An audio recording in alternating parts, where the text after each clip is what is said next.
કેટલા મહિનાથી બીમાર હતી? 20-25 દિવસથી બીમાર છે અને આ એક પગ તમે જુઓ કે માંડી શકતી નથી.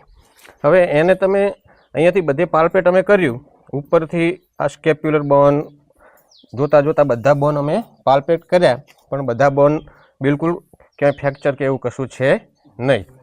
અને આ જગ્યાએ તમે દેખો કે આખો ભાગ એનો સૂજાઈ ગયો છે. હવે આ સોજો ધીમે ધીમે વધતો ખાસો બધો થઈ ગયો છે અને આ પીડાના કારણે, આના ઇન્ફ્લામેશનના કારણે, આના સોજાના કારણે આ ભેંસ ખાસા ટાઈમથી ખાવા પીવાનું પણ ઓછું અને એનું જે શરીરનું ફેટ અને શરીરની ચરબી હતી બધી ઓગળી અને સિંગલ જેવી થઈ ગઈ છે. હવે આ શું હોઈ શકે? અમારા જજમેન્ટ પ્રમાણે આ એક જોઈન્ટ છે. આ જોઈન્ટની અંદર કદાચ એબ્સેસ એટલે કે રસીનો ભાગ હોઈ શકે.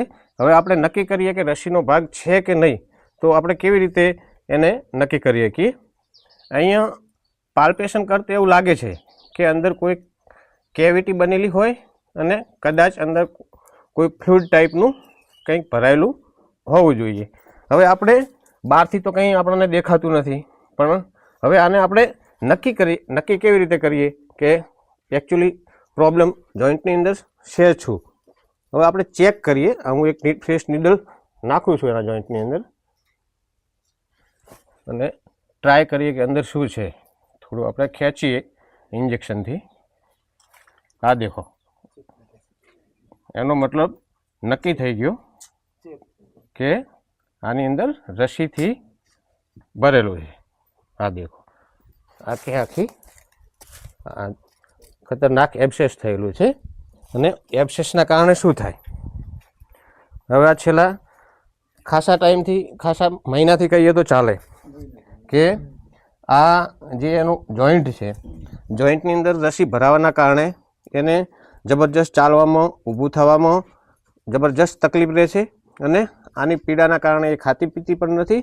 અને ભવિષ્યની અંદર આની જો પ્રોપર ટ્રીટમેન્ટ આપણે ના કરીએ તો એનો આખો જોઈન્ટ ખરાબ થઈ અને ભેંસ મૃત્યુના મોંમાં પણ ધકેલાઈ શકે છે.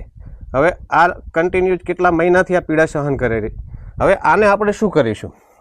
આને અત્યારે અમે અહીંયા લોકલ એનેસ્થેસિયા આપી અને અહીંયાથી ઇન્સાઇઝ કરી અને અંદર જે પણ એબ્સેસ છે એને આપણે વ્યવસ્થિત ડ્રેનેજ કરવાનો ટ્રાય કરશું અને વ્યવસ્થિત એનો જે જોઈન્ટ કેવિટીની અંદર જે પણ રસી ભરેલી છે એ બધી કાઢવાનો ટ્રાય કરશું અને વ્યવસ્થિત એનું ડ્રેસિંગ કરશું અને વ્યવસ્થિત એન્ટીબાયોટિકને એ બધું ડ્રેસિંગ થોડા દિવસ આપણે ચાલુ રાખશું તો કદાચ આ એનું જોઈન્ટ ઇન્ફેક્શન જતું રહે અને આ ભેંસ પાછી જે એનો પગ માંડી શકતી નથી, લંગડી થઈ ગઈ છે અને આ બધો સોજો બોજો છે એ બધું નોર્મલ થઈ અને પાછી એની નોર્મલ સ્થિતિમાં આવી શકે છે.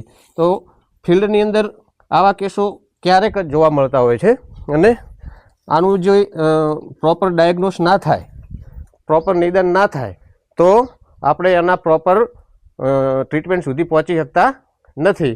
હવે અમે આને સર્જિકલ એપ્રોચ કરી અને અહીંયાથી ઇન્સાઇઝ કરી અને અહીંયા એનો હોલ કરી અને અમે આ રસીને બહાર કાઢવાનો અત્યારે